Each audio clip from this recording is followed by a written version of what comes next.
Señoras y señores, sean ustedes bienvenidos a la Biblioteca Mexicana de la Fundación Miguel Alemán. En ocasión de la presentación del libro Virginia Fábregas, actriz pilar del teatro en México, autoría de don Luis Reyes de la Maza y de doña Fela Fábregas.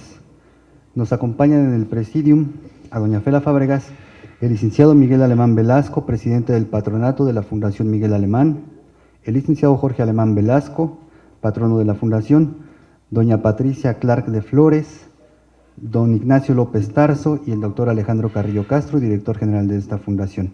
Cedo la palabra al doctor Alejandro Carrillo Castro.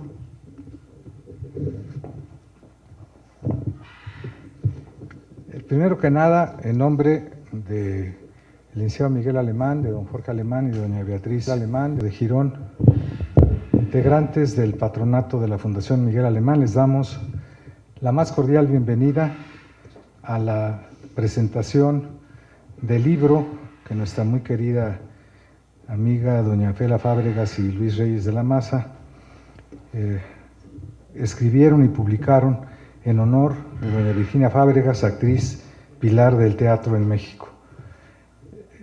Para quienes no nos han acompañado en ocasiones anteriores, por instrucciones de la familia Alemán, esta biblioteca, que fue la biblioteca del expresidente Miguel Alemán, se abre semanalmente a la presentación de conferencias, de libros, como en este caso, de veladas literarias, y nos da un enorme gusto el que hoy nos hagan el honor de acompañarnos en ocasión tan significada, en donde, como ya es tradición, quienes presentan los libros de su autoría, las obras de su autoría o dan alguna conferencia, sobre todo ahora que hemos estado conmemorando el bicentenario del inicio de la independencia y el centenario del inicio de la Revolución Mexicana, invitan a distinguidos comentaristas para que nos hagan favor de comentar con todas y todos ustedes, con quienes asisten a estas presentaciones, el contenido, significado y sobre todo la forma en la que fueron elaborados, primero concebidos y luego elaborados estas obras que aquí se presentan. En esta ocasión nos hacen favor de acompañarnos junto con doña Fela Fábregas, doña Patricia Clark de Flores y don Ignacio López Tarso. Está por llegar, nos han dicho, don Gustavo Rojo, quienes harán los comentarios del libro de nuestra querida Fela, y luego hará obviamente la presentación del mismo, la propia Fela, y simplemente en nombre de la familia Alemán, de don Miguel, que aquí está presente con nosotros, y de don Jorge, a quienes agradecemos muy cumplidamente que estén aquí con todos nosotros, al exdirector general de la Fundación, don Fernando Castro y Castro, quien estuvo al frente de la misma durante 20 años, y que nos hace favor de estar aquí nuevamente con su esposa. Y a todos ustedes, pues muy bienvenidos, y sin más, le voy a pedir a don Alejandro Ávila que vaya haciendo la presentación de las y los comentaristas, de la autora, y en el momento en que llegue también don Gustavo Rojo, haremos la presentación del mismo. A don Carlos Avedrop, nos da mucho gusto verle por aquí. Carlos, muchas gracias por estarnos acompañando. En esta ocasión creo que sobran las semblanzas de las personas que van a presentar este libro, y vamos a empezar con los comentarios de doña Patricia Clark de Flores.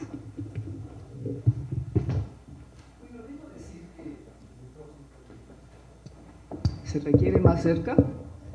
Bueno. Quiero decir que, en primer lugar, que me siento muy orgullosa de estar en este presidium con personas tan importantes y al mismo tiempo tan queridas por mí. Amigas de toda la vida, ¿sí? Bueno, Alejandro Carrillo, que es un hombre lleno de talento, con el señor López Tarso, el primer actor de México, con quien he compartido el escenario.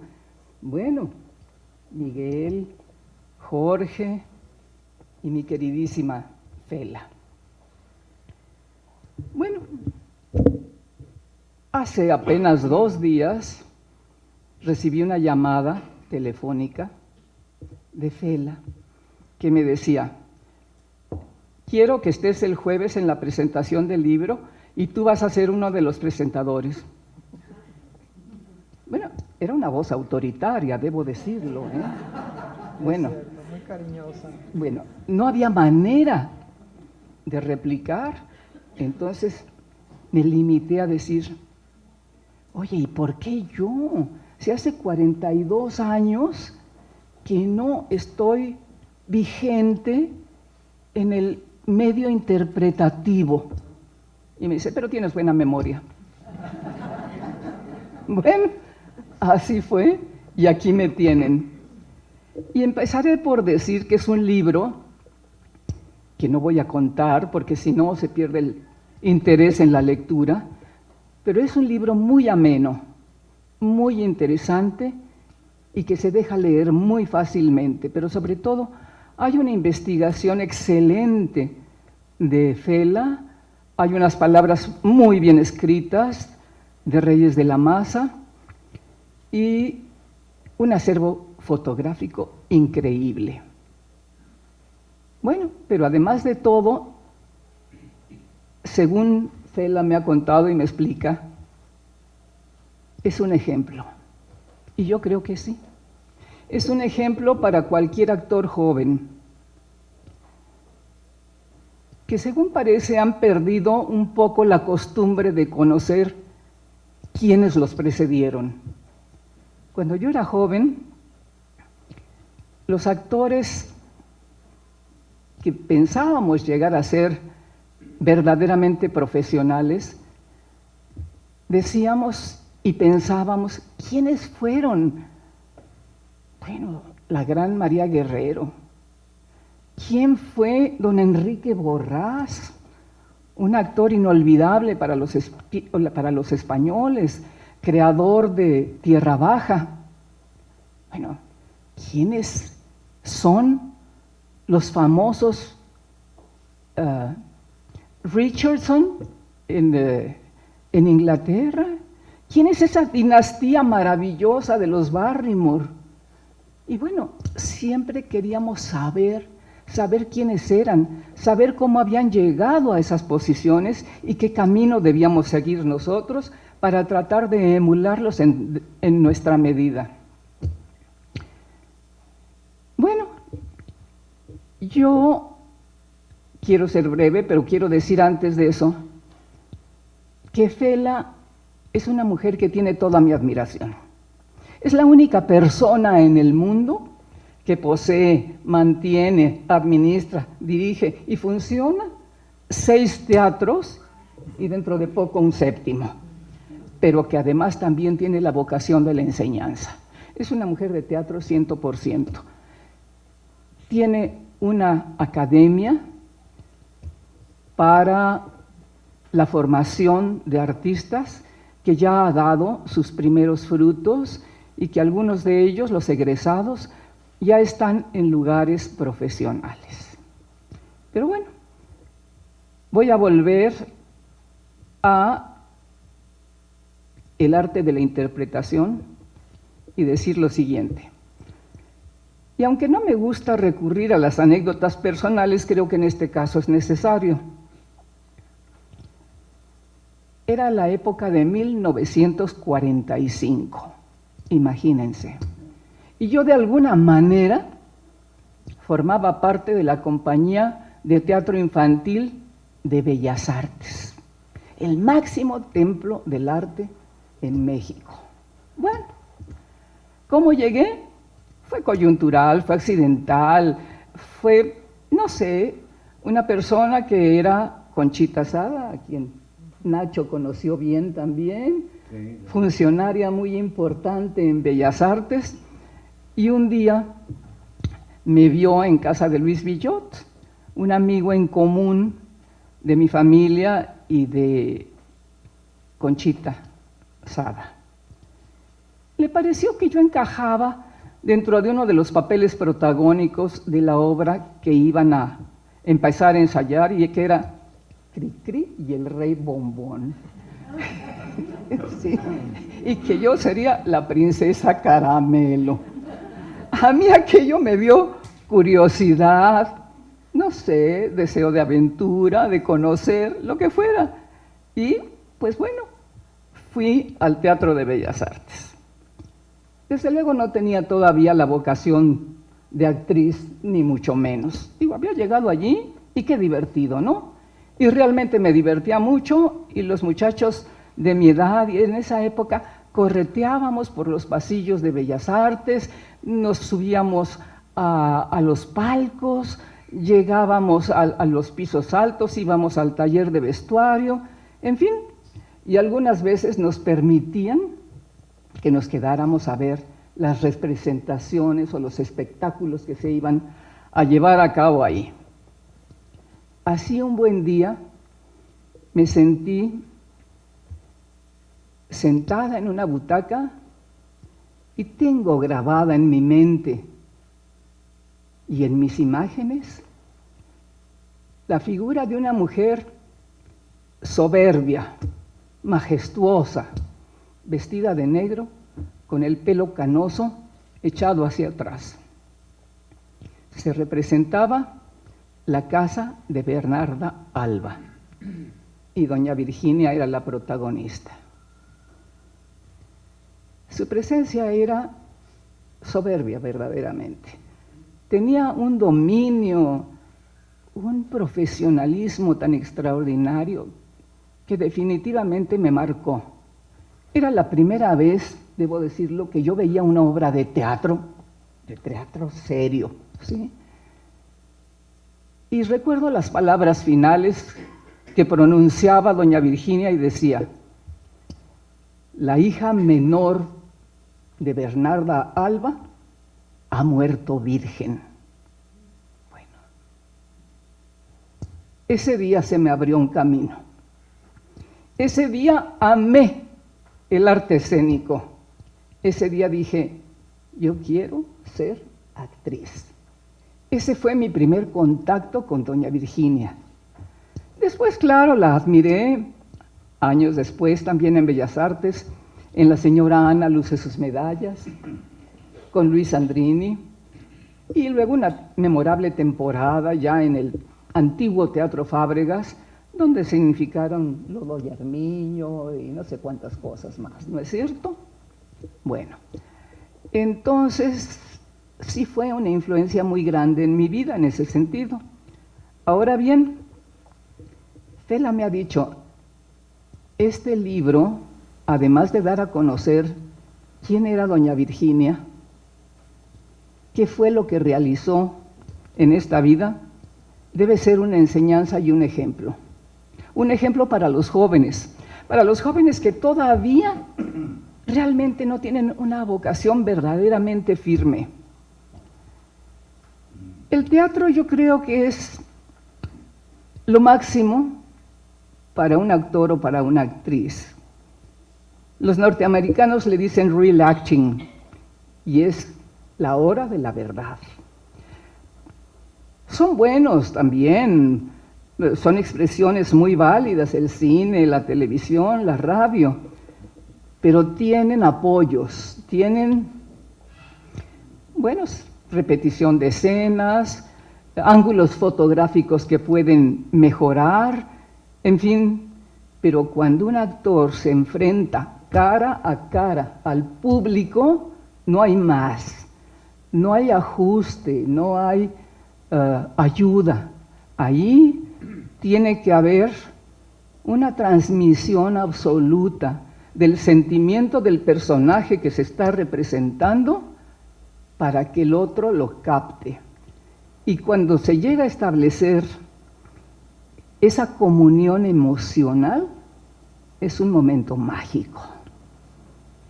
Pero bueno, mi nieta de 16 años aquí presente y que ya leyó el libro, me dijo, abuelita, ¿y tú ya te diste cuenta de que doña Virginia Fábregas fue la primera mujer que obtuvo el divorcio en este país? Y le dije, pues fíjate que no lo sabía. Sabía mucho de doña Virginia, pero no sabía que era una mujer de vanguardia realmente, que era una mujer que sin ser una feminista arrebatada, había ejercido un feminismo sensato y lógico, el de saber ejercer sus derechos de ser humano y de sus derechos legales para no seguir adelante con un matrimonio disfuncional. No era desde luego, ni con mucho, el tratar de, digamos, propagar o publicitar que todo el mundo recurriera al divorcio. Creo que el divorcio es una cosa final, pero absolutamente necesaria en ciertos casos. Entonces, yo creo que doña Virginia dejó un ejemplo no solamente de una actriz luchadora, tenaz, persistente, magnífica, yo creo que dejó también un ejemplo de mujer de vanguardia, de abuela amorosa, de inteligencia demostrada en una época en que los jóvenes de México no salían a estudiar en el extranjero y muchas veces no era por falta de medios, sino porque no se usaba. Bueno, doña Virginia estuvo muy pendiente de que los suyos, y especialmente Manolo, que fue el seguidor de su estirpe, el que fundó dinastía realmente después de su abuela, recibió esa educación brillante y tuvimos en él un hombre de teatro al 100%. Después de esto, no sé cuánta tontería haya dicho. La princesita Caramelo. La princesita Caramelo, pero muchas gracias por su atención.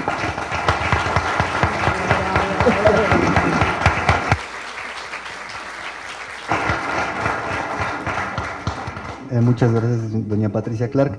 A continuación, don Ignacio López Tarso.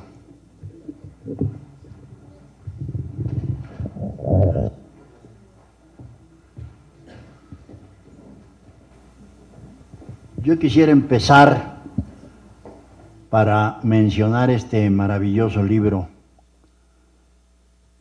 Quisiera empezar por recordar que al principio del siglo XIX, al principio del siglo XX, nos asustaron mucho, o se asustaba la gente de teatro, porque venía un gran enemigo.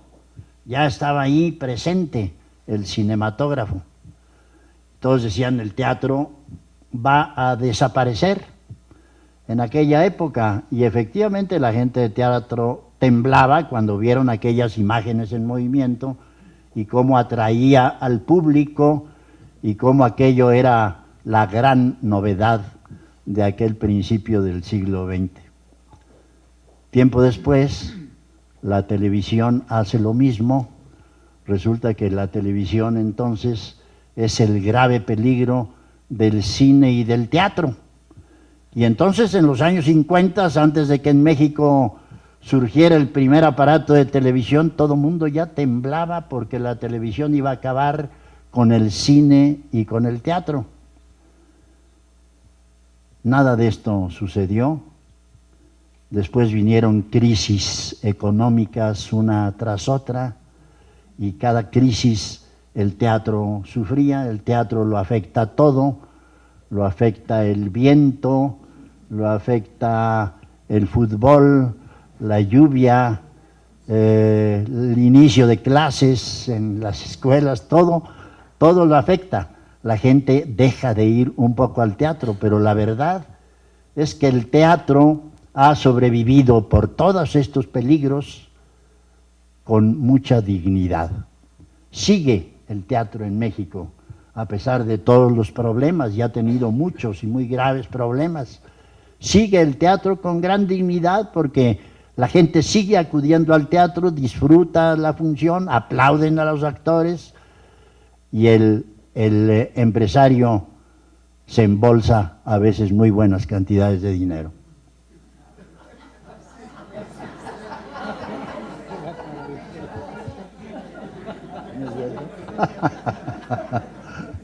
Estoy exagerando, dice Fela.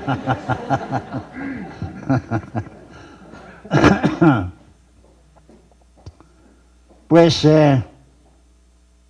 ahora se dice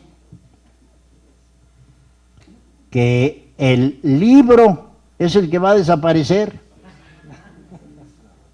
Ahora se dice que el libro está en un grave peligro porque la computación ha venido ya a aparatos mucho más fáciles de usar. Se pueden usar en la bolsa, un aparato de computación, el laptop y el iPod y el iPad y en fin, una serie de cosas maravillosas que han llegado y que otras estarán por llegar todavía más increíbles.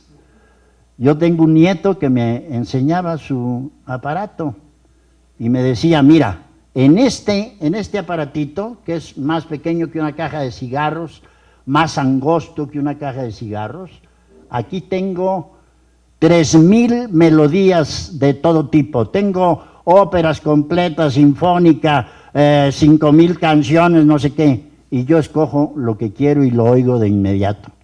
En este aparatito tengo 3,000 fotografías que escojo también, desecho algunas, vuelvo a tomar fotografías con este mismo aparatito, ¿cómo se llama? Las acumulo, ¿las qué?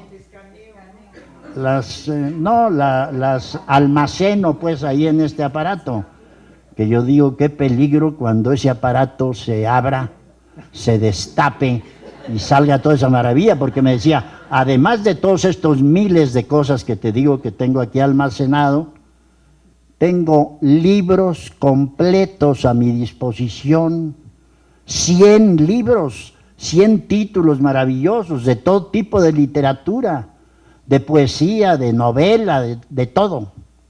Yo escojo el autor que quiero, simplemente aprieto un botoncito y me aparece el libro, se abre y yo puedo con mi dedo pasar las hojas a la hora que quiero y hasta ruidito de papel hacen, fíjate.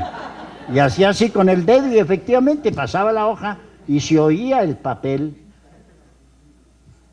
Pues es una maravilla, efectivamente.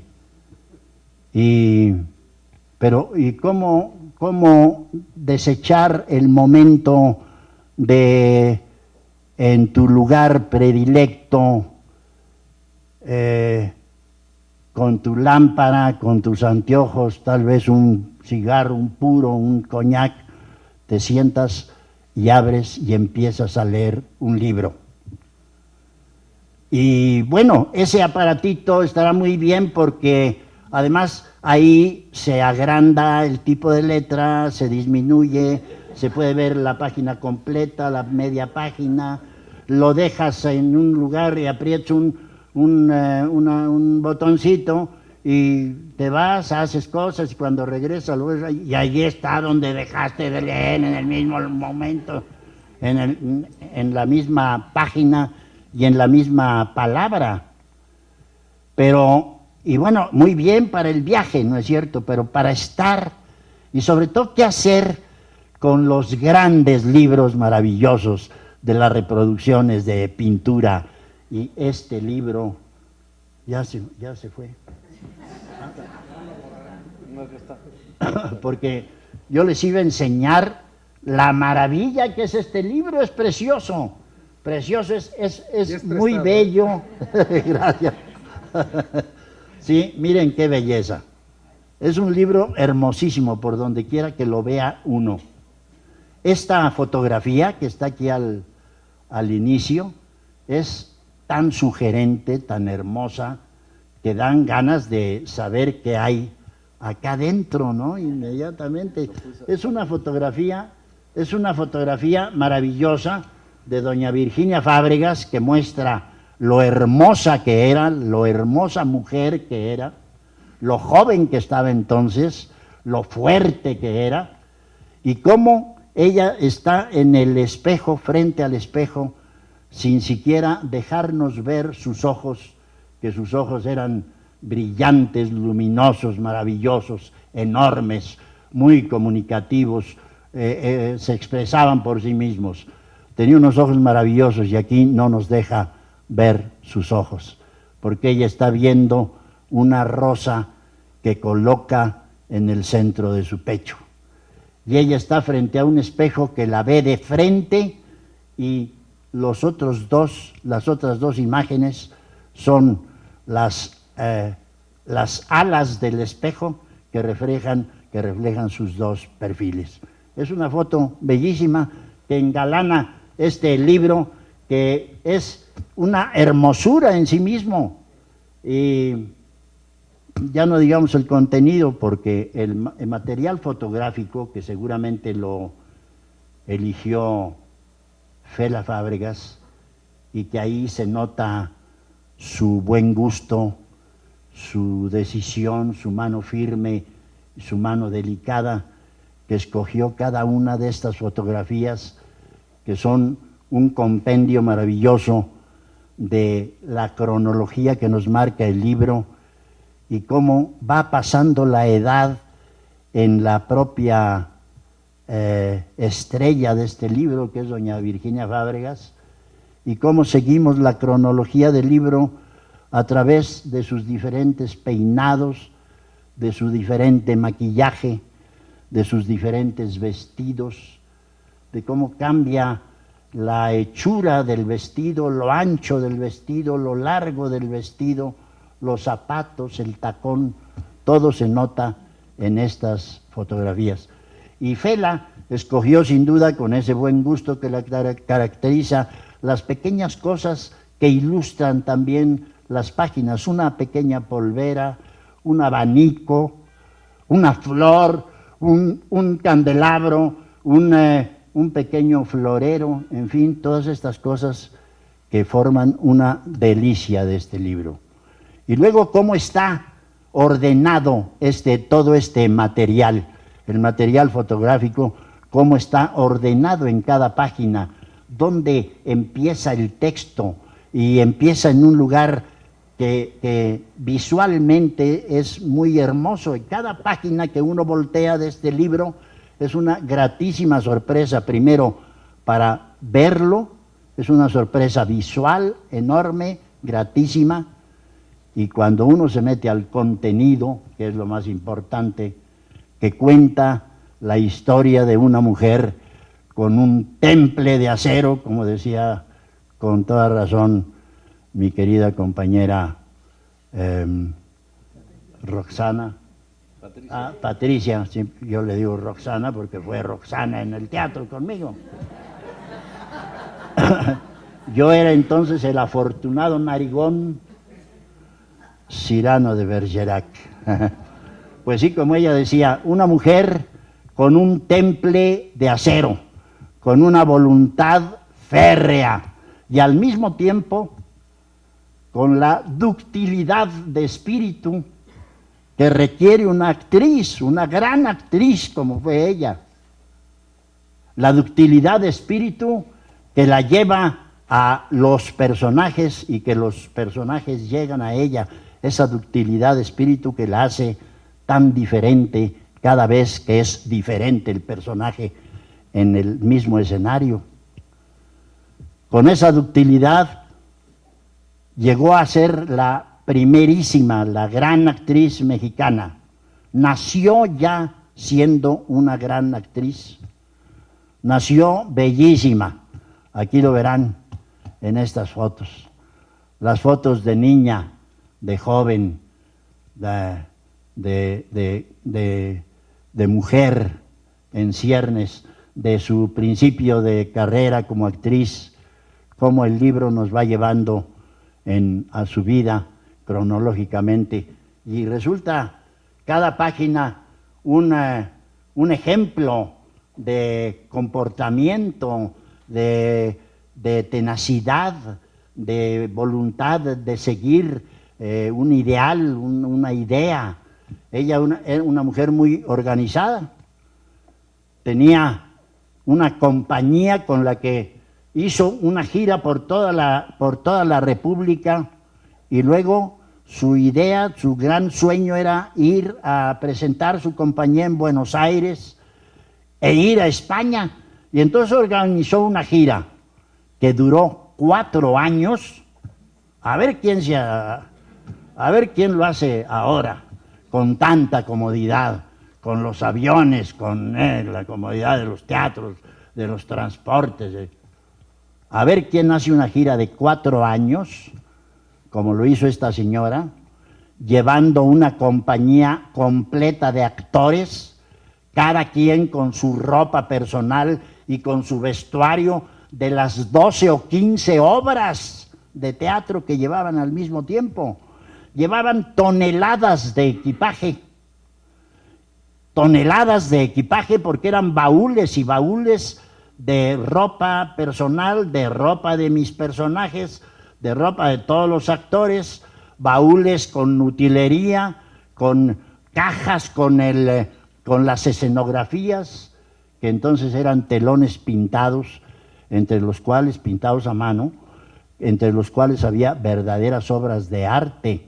Y entonces la escenografía se doblaba y se metía en una caja y se metían ahí las piernas, que se llaman lo que está a los lados, y las bambalinas y los bambalinones de arriba, todo pintado a mano, que había maravillas, pintaban igual una pobre choza que un fastuoso castillo, el interior de un castillo, de un palacio.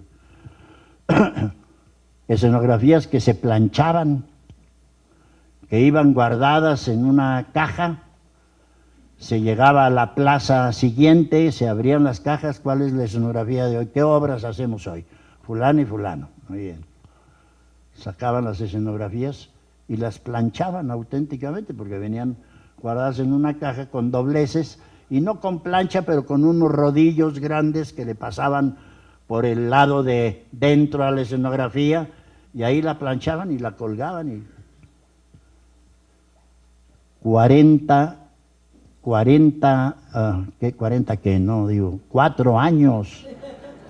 años viajando en tren, en autobús, en barco chiquito, en barco grande, en una goleta, narra ella, en una goleta, que son unos barcos angostos muy largos con 4 mástiles en fila, y en el cual, en esta goleta, les pescó un mal tiempo terrible, y doña Virginia Fábregas pidió que la amarraran a un mástil, porque el mal tiempo era tan terrible que estaban cayendo actores al mar. La bodega y todo el compartimiento del barco por dentro estaba lleno de baúles y de escenografía y de utilería y de ropa y de todo. ¿Qué decía yo? En la tormenta.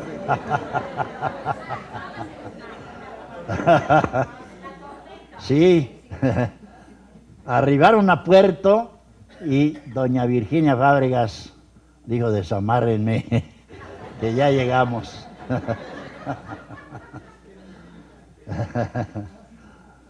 Era una mujer extraordinaria y yo no la conocí. Recuerdo que en 1950, cuando ella murió, porque el libro empieza en 1871 y termina con su busto en bronce, así termina el libro, en 1950, con la ceremonia luctuosa que se le hizo en Bellas Artes y en la Asociación Nacional de Actores, y con fotografías donde Jorge Negrete y Mario Moreno Cantinflas, José Elías Moreno y otros distinguidos compañeros llevan cargando el féretro de doña Virginia.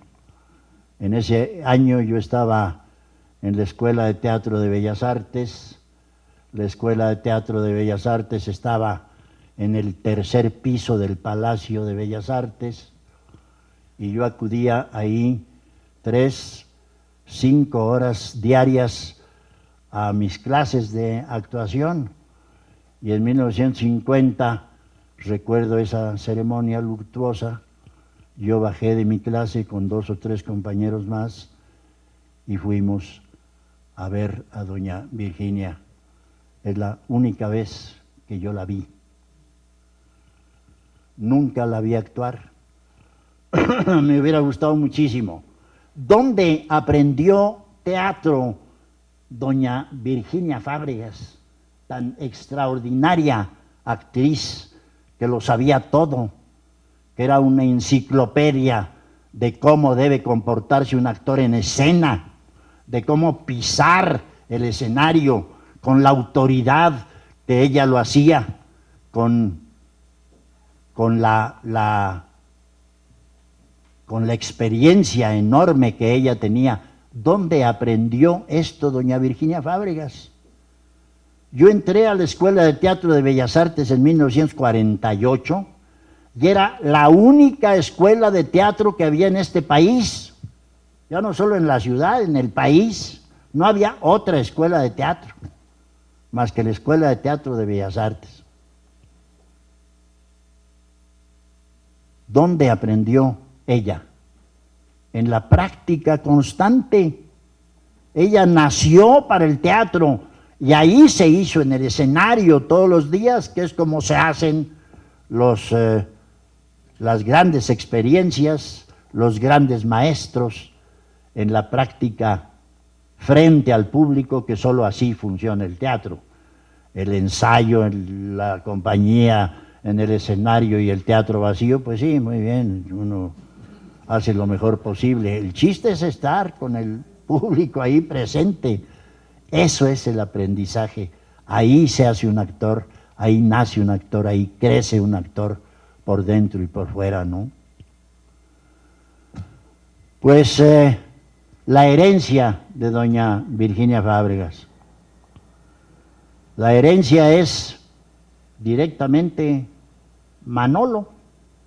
Él hereda espiritualmente toda la gran capacidad que había en el alma de doña Virginia Fábregas.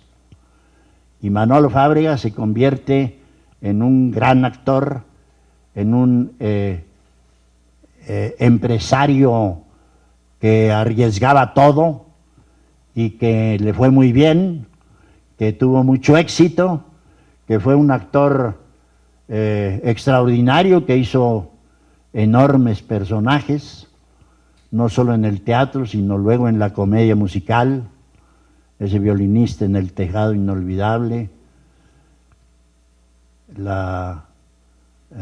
¿cómo se llama? La primera gran comedia, La Bella Dama. En fin, muchas comedias musicales muy hermosas. Un gran recuerdo de Manolo en México. Yo tuve la oportunidad de trabajar muy poco con él. Una obra en el Insurgentes, que él hizo una temporada muy grande, muy larga, muy exitosa en el Teatro Insurgentes, antes de tener su propio teatro.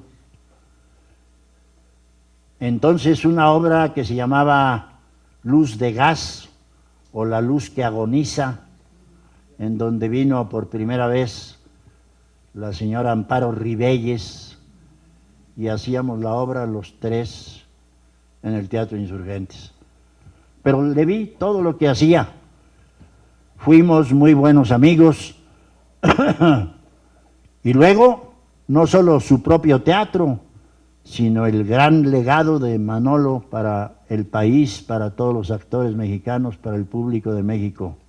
Ese centro cultural Manolo Fábregas, con el Teatro San Rafael, con el Teatro Fernando Soler, con el Teatro México, con el Teatro Renacimiento, con el Teatro Virginia Fábregas.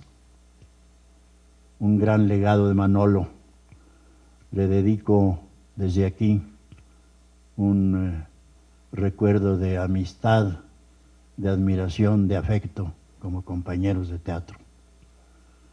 Y le recomiendo leer este libro extraordinario, bellísimo, muy atractivo, muy ameno, porque está a la mano de Fela Fábregas y el talento de Luis Reyes de la Maza como escritor.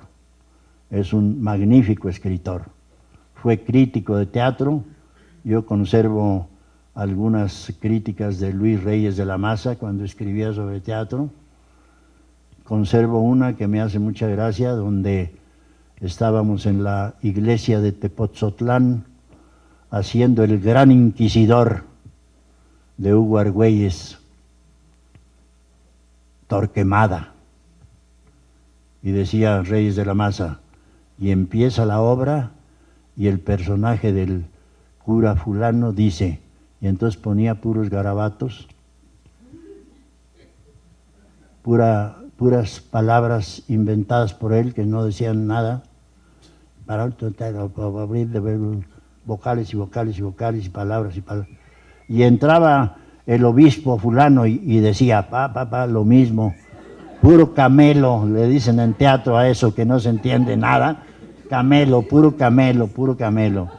Y era un gran elogio, por eso conservo esta crítica de Luis Reyes de la Maza, porque después de poner los 5 o 6 personajes que entraban primero, antes que yo, y luego decía, pero aparece López Tarso haciendo el personaje de Torquemada, y entonces sabemos que esta obra se escribió en español.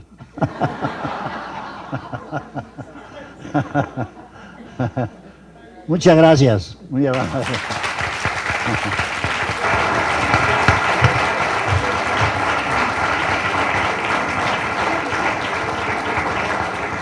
Muchas gracias, señor López Tarso. A continuación, por petición de doña Fela Fábregas, el doctor Alejandro Carrillo dirigirá unas palabras.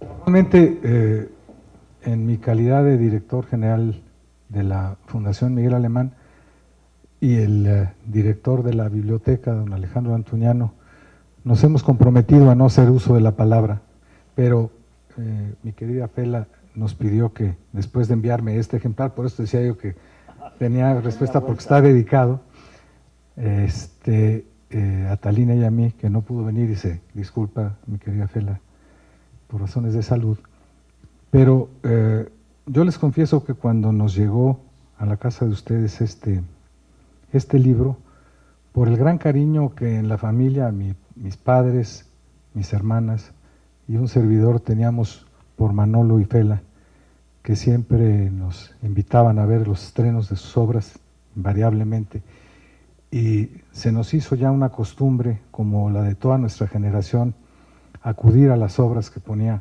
Manolo Fábregas. Y ahora, ya ausente físicamente, pero presente siempre a través de la memoria que deja para el teatro mexicano, y sobre todo la continuidad que tanto Fela como sus hijos siguen dando para lustre y pres del teatro en México.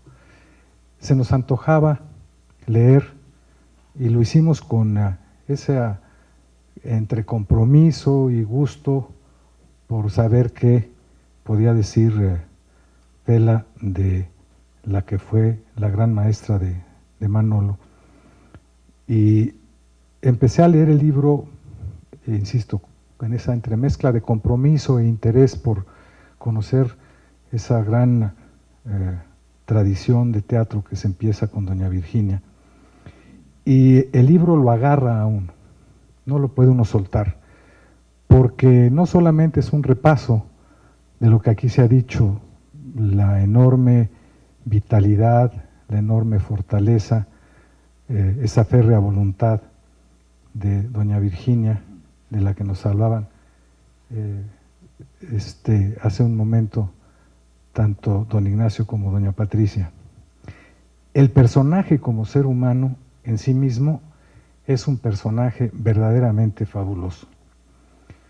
Nos hace acompañar como protagonista de la vida de nuestro país, de no solamente los años que ella vivió y los que ahora continúan con esa tradición, primero Manolo y ahora Fela y sus hijos, sino nos va llevando de la mano por cerca de 150 años de la vida de este país.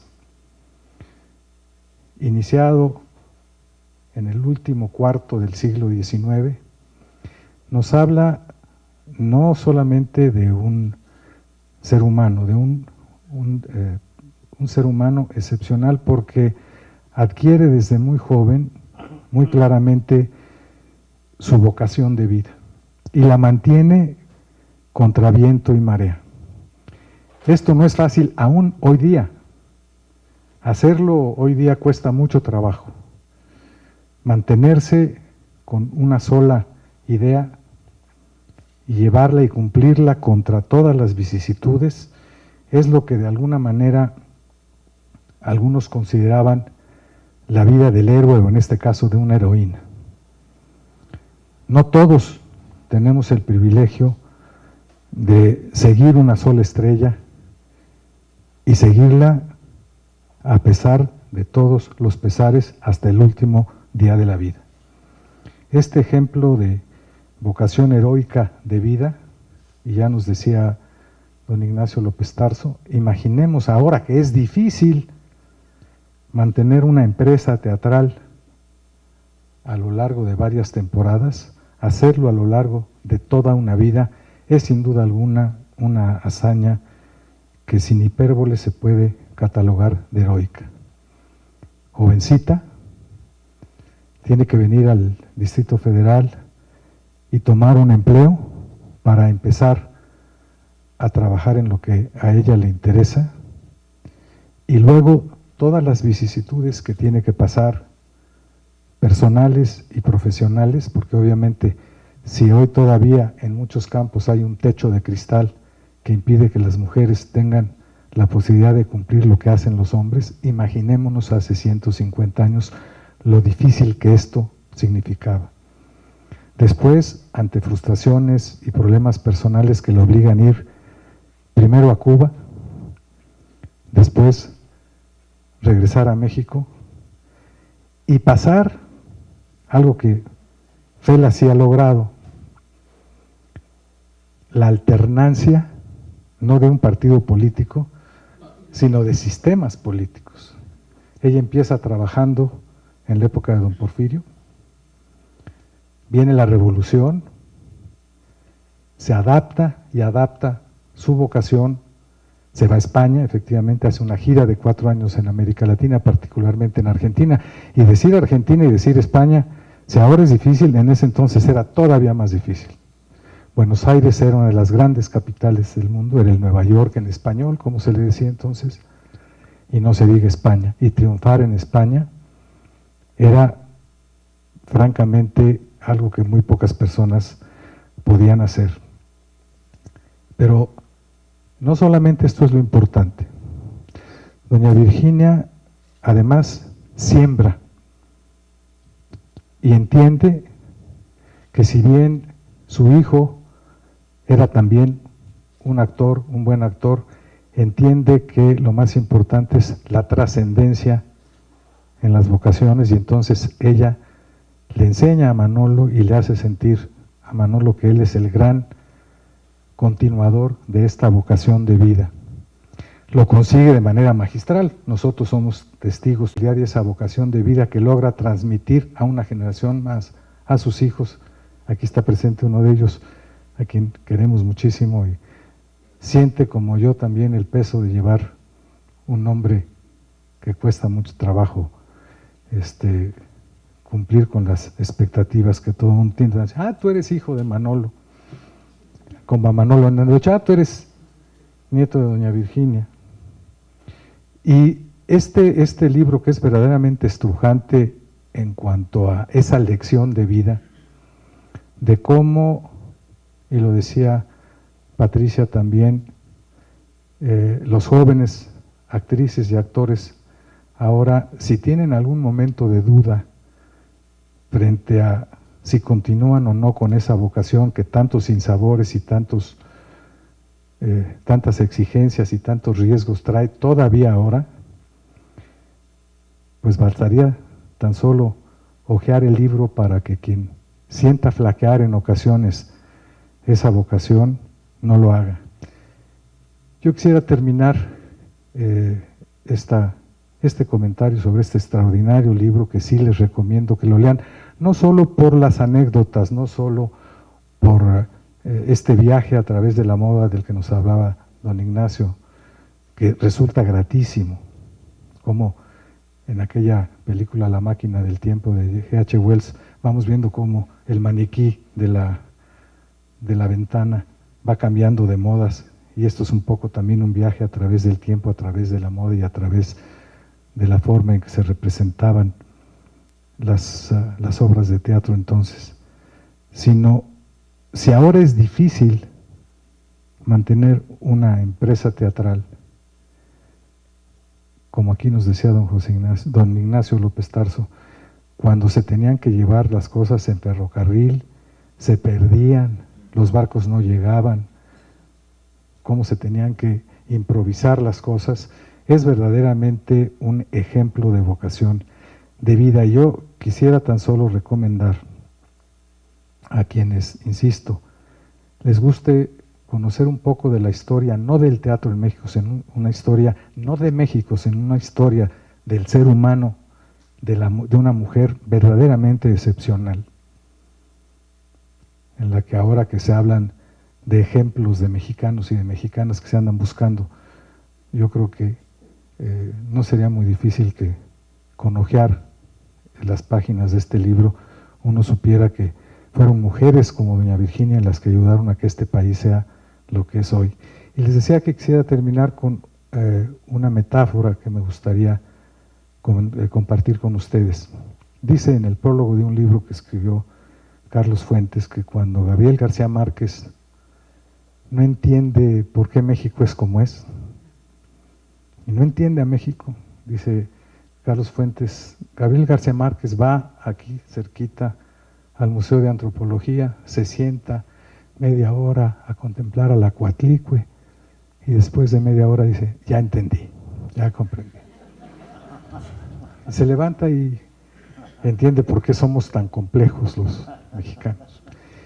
Y yo diría que cualquiera que tenga alguna duda de lo que es un ejemplo de vida, lo que es un ejemplo de una mujer que simboliza como pocas esa esencia que hace que las mexicanas y los mexicanos seamos lo que somos hoy, que si tienen duda también las jóvenes y jóvenes actores o empresarios teatrales de este país, cuando tengan duda, agarren el libro de doña Virginia que escribió Fela, con tanto amor y con tanta inteligencia, lo ojeen, quienes les guste el coñac, como dice don Ignacio, y quienes fumen puro, ahora con la equidad de género se fuma también puro hombres y mujeres, o un cigarrillo, simplemente con la tranquilidad de ojear con paciencia este extraordinario libro, para que al igual que García Márquez puedan decir, ya comprendí por qué México es como es, y le damos las gracias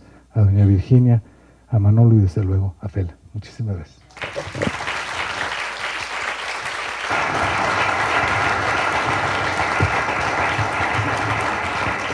Gracias, doctor Carrillo. Ahora vamos a escuchar a nuestra autora, doña Fela Fábregas, por favor.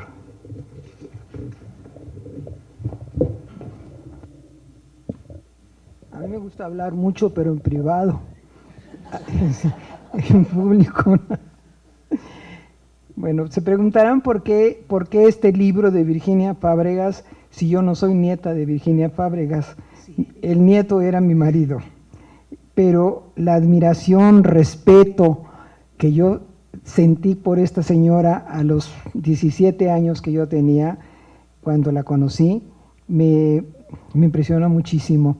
Al cabo del tiempo fui viendo quién era y no podía yo concebir que alguien tuviera una abuela tan impresionantemente bella, personaje, con una historia única que podía verse en los cuentos o en las películas o en el mismo teatro, pero no que alguien la haya vivido como esta señora lo vivió. Entonces, siendo yo muy joven, pues me impresionó muchísimo. Pasó el tiempo, ella muere un poco antes de que un año anterior a casarnos Manolo y yo, y me contaba tantas cosas, Manolo, que iba creciendo más mi admiración por ella.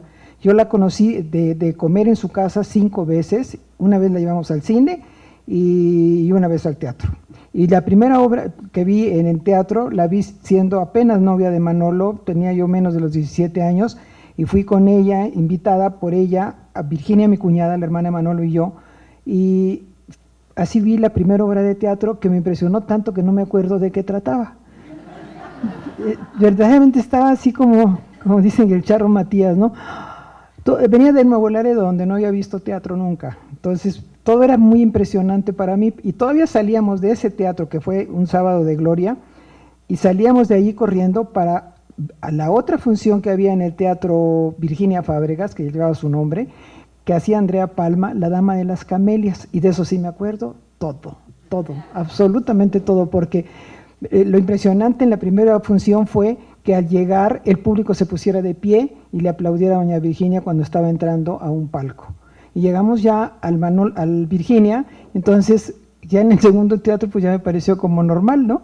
Que la gente se levantara con una admiración, con un respeto, le gritaban viva, Dios te bendiga. Pues era muy impresionante para mí y de ahí empiezan a hacer toda esta admiración que he tenido por ella. Yo me gustan mucho las biografías y siempre lo que puedo leo biografías, ¿no? Pero pasado el tiempo, hasta hace como 5 o 6 años correteé al autor, al Luis Reyes de la Maza, para que escribiera.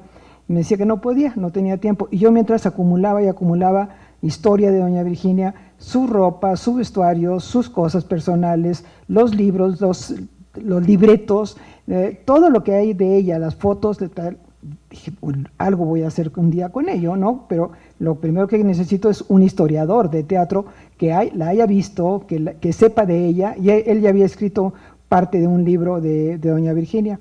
Y yo creo que hizo un libro estupendo, desde luego, porque como es un hombre muy inteligente, muy culto, y sabe mucho de teatro, y sabe de doña Virginia, pues no le fue difícil, y yo aporté todo el material que necesitaba y todavía quedó para otro libro, desde luego, porque me quedé picada, pero no creo que lo vaya a hacer, pero si alguien lo más adelante puede ser un material que mis hijos aprovechen para volver a hacer algo de continuidad, de otro punto de vista diferente al mío, ¿no? Pasado el tiempo dije, yo tengo que escribir, si a mí me gustan las biografías, hay mucha gente que le gusta la biografía, y esta mujer se merece, no puedo permitir que a estas alturas la gente sea indiferente a nuestros pasados, a nuestros antepasados, de dónde vienen, de dónde venimos, qué procedencia tiene el teatro. Pues el de una mujer que desde finales del 1800 ya estaba en el teatro. Ella nació en 1871.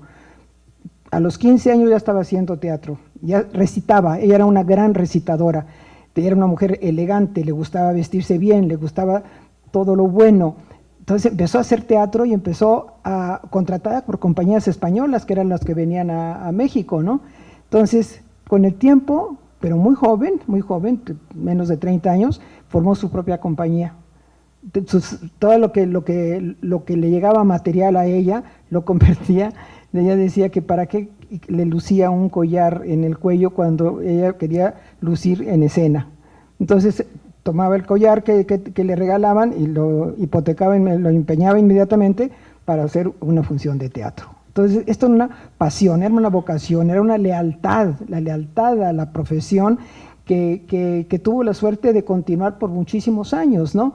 Y conserva la admiración de quienes la conocieron, de quienes saben de ella, los historiadores, los libros, que es la primera actriz de teatro, la única actriz de teatro que está enterrada en la Rotonda de los Hombres Ilustres.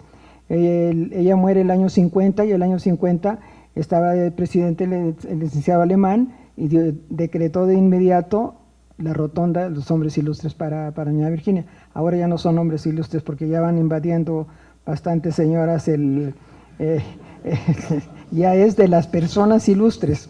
Entonces, digo, porque primero había sido la cantante Ángela Peralta, después fue ella como teatro, después fue Consuelo Castellanos, Rosario Castellanos y después Dolores del Río. O sea que está muy bien representada ella en teatro en la Rotonda, que por cierto le acabamos de cambiar su tumba y le pusimos una tumba hermosísima, que muy sencilla pero muy bonita, porque como ella, elegante como a ella le hubiera gustado que fuera. Estoy presumiendo de ello, pero la modestia no la voy a usar ahorita. Entonces, De verdad, quedó una tumba linda. Yo voy mucho a la rotonda, llevo a mis nietas, llevo a mis nietos y me gusta ir a llevarle flores y veo que hay mucha tumba abandonada. Digo, a mí no me gustaría que con los años esta tumba también estuviera abandonada. Y a una de mis nietas ya está, una hija de mi hijo Manolo, ya está designada. Le dije, cuando yo ya no viva, tú te encargas de la tumba, porque esto tiene que tener una continuidad, ¿no?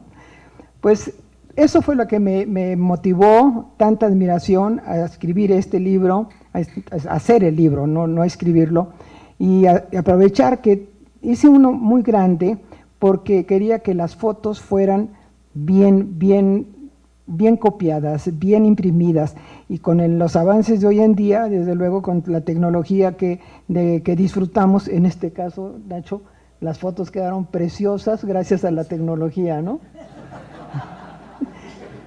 Entonces, luce todo, porque son fotos de hace 100 años o más, algunas de ellas son de hace mucho más de 100 años. Ella cumple en noviembre 60 años de haber fallecido, falleció el 1950. Entonces, pues había que aprovechar y hacerlo. Y estoy muy satisfecha de que el libro, me recibo cartas y cosas divinas de Nueva York, de España, de Buenos Aires. En Buenos Aires hay dos traductores, que son los más importantes que mueven el teatro en Buenos Aires. Entonces les mandé el libro y uno de ellos, son muy snobs, son los tiranos, y todo el mundo les tiene así como mucho respeto, y ellos me mandan una carta diciéndome que su mamá de uno de ellos trabajó con doña Virginia cuando doña Virginia estuvo en Buenos Aires, lo cual me dio muchísimo gusto porque dice que le movió mucho. Él tenía mucha anécdota de su abuela, de su madre con doña Virginia. Entonces pensé que podía ser una osadía, pero ya pasó, ya el libro está hecho y el libro está muy exitoso, afortunadamente.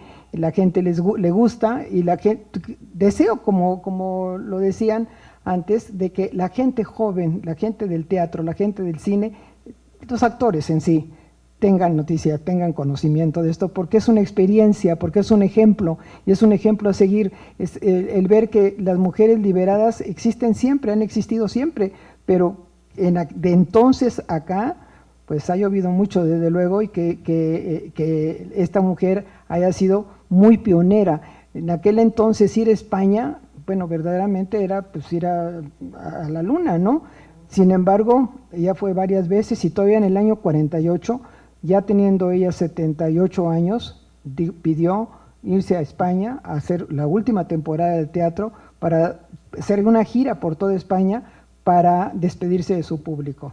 Todo esto me parece tan admirable que siento gran satisfacción de que este trabajo que pongo a criterio y a manos de todos ustedes, con todo respeto y con todo cariño para mis hijos, porque yo quería que mis hijos también vivieran este libro, ¿no? Que sepan de dónde vienen, porque la anécdota se puede inflar, pero este es un testimonio, son testimonios. El libro va en los tantos años, del 71 hasta 50 del siglo pasado, con todo lo que pasaba en esos momentos en la historia en México.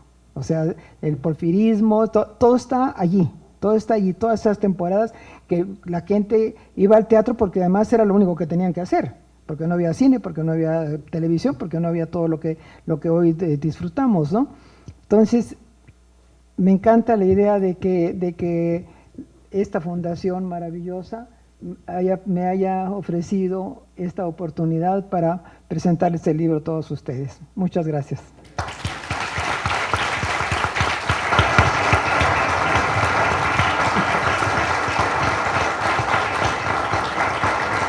Muchas gracias, doña Fela Fábregas. Señoras y señores, la Fundación Miguel Alemán agradece una vez más su presencia en esta biblioteca mexicana.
Gracias.